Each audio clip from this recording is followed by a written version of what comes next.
2IE, qui est avant tout une école de formation qui a développé en fait un incubateur, est revenu sur la raison pour laquelle ils ont développé cet incubateur. Donc c'était très intéressant parce qu'ils nous ont expliqué qu'en fait à un moment donné de leur parcours, ils se sont rendus compte que 20% des étudiants qu'ils accompagnaient, qu'ils formaient, finalement se tournaient vers la voie de l'entrepreneuriat au sortir de leurs études.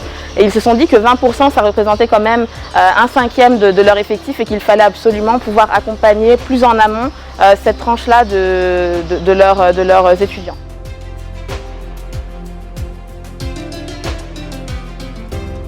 Donc ils ont mis en place un dispositif d'incubation qui a la particularité d'être scindé en trois phases. Une première phase en fait qui est très early stage, en intégrant dans la formation de base en fait toute la partie formation, notion en entrepreneuriat.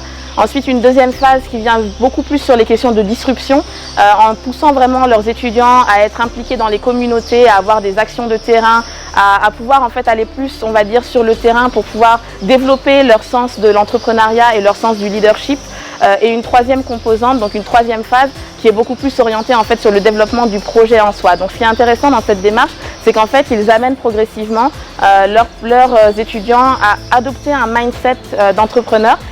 Au lieu de focaliser dès le départ sur le projet, chose qu'on peut être tenté de faire souvent dans les structures d'accompagnement à l'entrepreneuriat.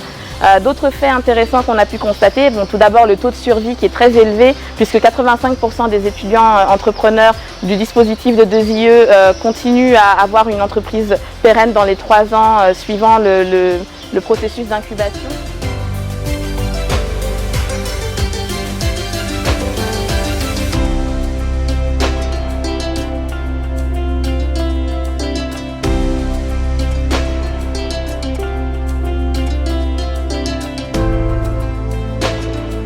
Nous développons, on a le programme Défi Innovation, qui est un programme qui est plutôt orienté sur défis et innovation. Donc l'approche est vraiment de pouvoir décliner des solutions par rapport aux défis que nous rencontrons.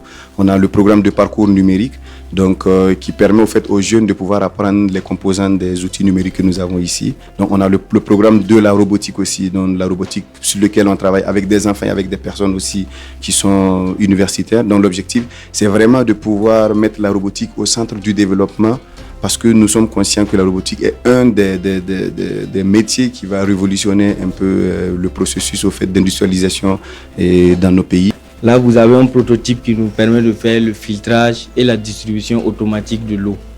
Et là, nous avons les différents matériaux qui nous permettent en fait de faire les différents niveaux de filtrage que sont les 3 parties ici.